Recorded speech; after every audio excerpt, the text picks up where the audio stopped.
Doctor صاحب آپ کا رد عمل کیا ہے اس ڈیولپمنٹ کے اوپر؟ جی ملک صاحب، میں بالکل اس پر بات کرتا ہوں، لیکن جو آپ نے اپنے پروگرام کے ابتدا میں بات کی ہے، تھوڑی سی بات اس حوالے سے کروں گا جو کہ انتہائی اہم ہے۔ دیکھیں، کل جو ہم نے خبر دیکھی کہ پاک فوج کے کرنل جنید اور میجر طیب اور اس کے بعد میجر سبطین، 3 افسران اور اس کے بعد 9 ہمارے جوانوں کی شہادت اور اغذیہ ایجنسی میں، اور میجر سبطین کا تعلق جو ہے کوئٹہ سے تھا۔ دیکھیں، یہ وہ قربانیاں ہیں جو بڑی لازوال ہیں، اور پاکستان کے ہمارے مسلح افواج کے جوان افسران جس طرح وطن عزیز پہ اپنی جان نچھاور کر رہے ہیں، اس کے لیے قوم کے اندر جو ریزالو ہے اور قوم کے اندر جو یونٹی ہے اور سپورٹ ہے وہ بڑی ضروری ہے۔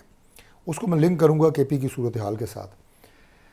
آج اس طرح پرائم منسٹر صاحب نے بات کی ہے کہ 24 کروڑ جو عوام ہے ان کا یکسو ہونا بہت ضروری ہے، یہ بڑی امپورٹنٹ بات ہے۔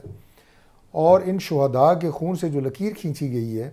وہ لکیر کیا ہے؟ وہ یہ ہے کہ آپ نے لکیر کے ایک طرف وہ لوگ ہیں جو اپنی افواج کے ساتھ کھڑے ہیں اور دہشت گردوں کا خاتمہ چاہتے ہیں اور پاکستان میں امن چاہتے ہیں، دوسری طرف وہ لوگ ہیں جو دہشت گردوں کی سہولت کاری کر رہے ہیں، ڈائریکٹ یا انڈائریکٹ۔ اگر آپ ان کے موقف کی تائید بھی کرتے ہیں کسی بھی حوالے سے، تو اس کا مطلب یہ ہے کہ آپ ان کی سہولت کاری کر رہے ہیں۔ اور انفارچونیٹلی پاکستان تحریک انصاف میں آپ کو ایسے سیگمنٹ نظر آتے ہیں کہ جو آج آپ دیکھیں، میں آپ کو مثال دے دیتا ہوں کہ کل میں ایک پروگرام میں تھا آپ ہی کے چینل پہ، تو اس میں ڈاکٹر ہمایوں مومن صاحب ہیں، سینیٹر ہیں، میں ان کا نام لے کے آپ کو بتاتا ہوں۔ انہوں نے کہا جی کہ 3 سٹیک ہولڈر ہیں جو دہشت گردی کی جنگ اس وقت پاکستان کی افواج اور ہمارے سارے عسکری ادارے اور انٹیلیجنس کے ادارے لڑ رہے ہیں، اس کے 3 سٹیک ہولڈر ہیں۔ ایک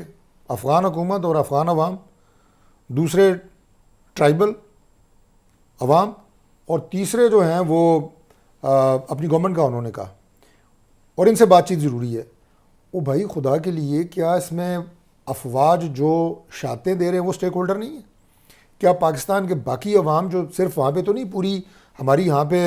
یہ جنگ جو ہے اس سے نقصان چاروں صوبوں میں ہو رہا ہے، ہر جگہ کے اوپر ہو رہا ہے۔ تو ایک عجیب سی سوچ اور ایک عجیب سی انہوں نے اپنی اس کے اوپر ایک میکانزم مائنڈ سیٹ بنایا ہوا ہے تحریک انصاف نے، جو بالکل کلیئر نہیں ہے۔ آج کیبنٹ میٹنگ میں پرائم منسٹر صاحب نے بڑی کھل کے یہ بات کی ہے کہ ہم افغانستان کو ہم اپنا برادر اسلامی ملک سمجھتے ہیں اور ایک اچھا پڑوسی کے طور پہ اس سے تعلق رکھنا چاہتے ہیں، لیکن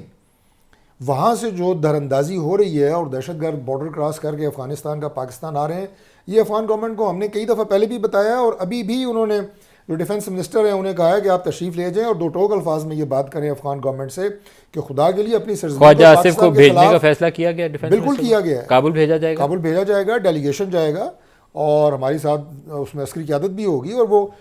انہیں ٹھوس شواہد کی بنیاد پہ بتائیں گے کہ کن کن علاقوں سے ڈی جی آئی صاحب دہشت جائیں گے؟ گرد، نہیں مجھے یہ تو نہیں پتا کہ کون جائیں گے ایگزیکٹلی، لیکن لیکن نمائندگی ہوگی۔ عسکری قیادت کی نمائندگی ہوگی۔ اس کی وجہ یہ ہے کہ وہ ساری انٹیلیجنس انفارمیشن شیئر کی جائے گی، اور ہماری درخواست ہے انٹرم افغان گورنمنٹ سے کہ خدا کے لیے آپ جو دہشت گرد وہاں پہ سیف پناہ گاہوں میں بیٹھے ہیں ان کی سرپرستی نہ کریں۔ تو یہ ہے وہ مختصر خاکہ جو آپ کے پروگرام میں رکھنا ضروری تھا۔ اور آج اسمبلی کا سیشن تھا، یہ امپورٹنٹ روٹین ہے کی کہ کارروائی ڈیفنس ہو رہی منسٹر تھی۔ کو جانا چاہیے، میں ایک نے نیبرنگ کنٹری ہے، اس کے سامنے سارا کچھ رکھیں کہ یہ جی صورتحال بالکل، ہے اور یہ کرنے کی ضرورت ہے۔ آج ہماری اسمبلی کا اجلاس تھا، روٹین کی کارروائی شروع ہوئی تو میں نے کھڑے ہو کے وہاں پہ ریزولوشن پاس کی،